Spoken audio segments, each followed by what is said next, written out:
தமிழோட பாரம்பரியத்தை தரமா சொன்ன ஒரு சாதனை தாங்க இது. சாதனை இல்லைங்க, ஒரு பெரிய சம்பவம் அப்படின்னு தான் சொல்லணும். என்னன்னு கேக்குறீங்களா? 1000 பேர் ஒன்று சேர்ந்து மிகப்பெரிய அளவுல பிரம்மாண்டமா மாவழி சுத்தி இருக்காங்க. மாவழி அப்படின்னா நிறைய பேருக்கு தெரியும், சிலருக்கு தெரியாம கூட இருந்திருக்கும். கார்த்திகை மாதம் தீபத்தப்ப சுத்தப்படும் ஒரு நிகழ்வு தான் மாவழி அப்படின்னு சொல்லுவாங்க. இந்த ஒளி சுத்துறது பாத்தீங்கன்னா கிட்டத்தட்ட 5000 ஆண்டுகளா தமிழர்கிட்ட இருந்த ஒரு மரபு அப்படின்னு சொல்லிட்டு நிறைய வரலாற்று ஆய்வாளர்கள் குறிப்பிடுறாங்க. அப்படிப்பட்ட ஒரு நிகழ்வை தான் கிட்டத்தட்ட 1000 பேர் ஒன்று சேர்ந்து நிகழ்த்தி காட்டியிருக்காங்க. இங்க எங்க தெரியுமாங்க? பனை கனவு திருவிழா விழுப்புரத்துல தான்.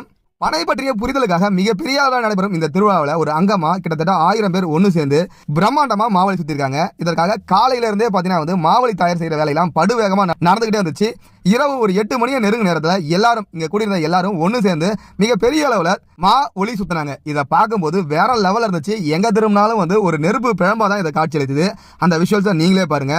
இப்படிப்பட்ட ஒரு தரமான சம்பவத்தை தான் இன்னைக்கு பனை கனவு திருவிழாவில் செஞ்சிருக்காங்க. இதை பத்தி